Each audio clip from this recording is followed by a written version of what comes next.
Kalau ada yang bilang nabung 10.000 per hari itu bisa bikin lo kaya, stop. Itu bullshit. Gue tahu, mungkin ini bikin lo kesel. Karena kita dari kecil dicekokin nasihat sedikit demi sedikit, lama-lama menjadi bukit. Tapi coba pikir, bukit apa yang bisa lo bangun kalau setiap hari cuma naruh receh? Bukit pasir kali ya, yang sekali kena angin langsung hilang. Sekarang pertanyaannya, apakah budaya nge-save ala Gen Z ini realistis atau cuma ilusi yang bikin kita tenang padahal tetap miskin? Gue bakal bongkar fakta yang jarang orang mau ngomongin. Jadi tahan dulu emosinya, dengerin sampai habis. Kita sering lihat di TikTok atau Reels challenge nabung botol aqua, challenge 20 ribuan warna hijau, challenge save your coffee. Kontennya viral, kelihatan keren, tapi pertanyaan gue, endingnya apa? Lo bisa nabung setahun penuh, tapi apa cukup buat bikin hidup lo berubah? Sekarang gue kasih lo PR. Coba ketik di komen, kalau lo nabung 20.000 per hari selama 5 tahun, menurut lo bisa kebeli apa? Gue pengen lihat jawaban absurd lo di kolom komentar. Gue punya temen, namanya Fikri. Gaji 5 juta per bulan. Kerja di Jakarta, tinggal di kos petak 1,5 juta sebulan. Dia disiplin banget. Setiap bulan nyisihin 500.000 ke tabungan. Dia bangga, sering update story, financial freedom start small. Kelihatan inspiratif kan? 2 tahun ke depan, tabungannya menjadi 12 juta. Terdengar bagus? Enggak juga.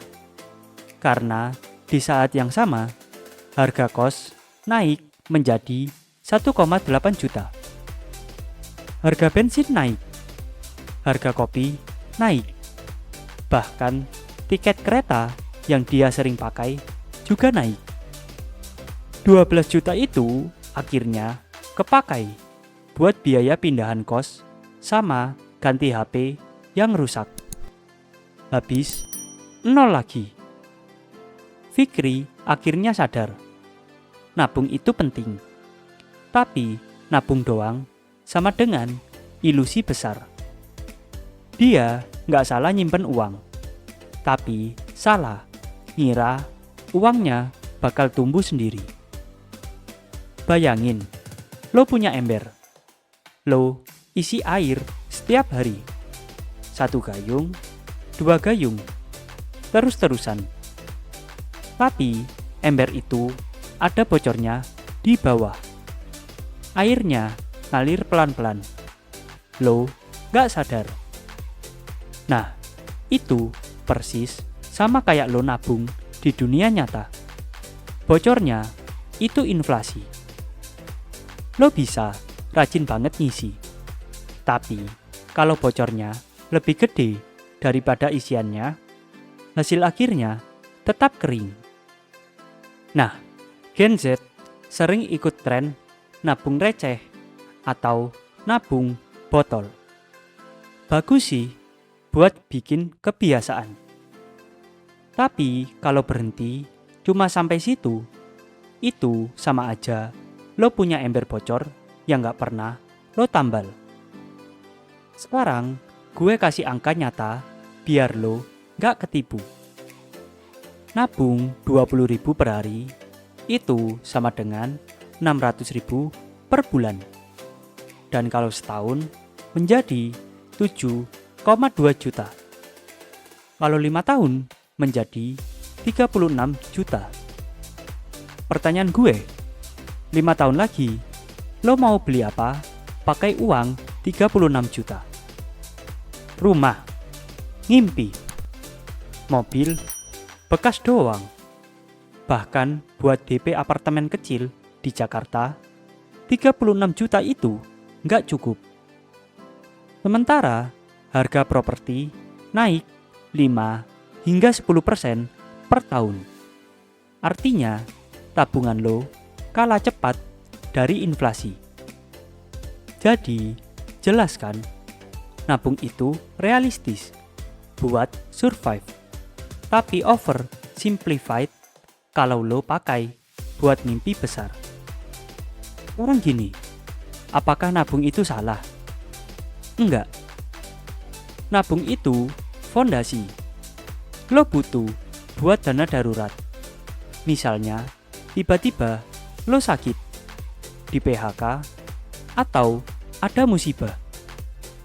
Tapi setelah fondasi aman, lo harus naik level. Caranya, sebagian dialihin ke investasi, biar uang lo tumbuh melawan inflasi. Cari side hustle atau freelance, biar income nggak cuma satu sumber. Invest di skill lo sendiri, biar gaji naik, peluang semakin gede. Karena orang kaya bukan cuma rajin nabung, mereka ngerti gimana caranya bikin uang kerja buat mereka. Dan itu bedanya mindset, save, dan grow. Jadi, balik lagi ke pertanyaan awal.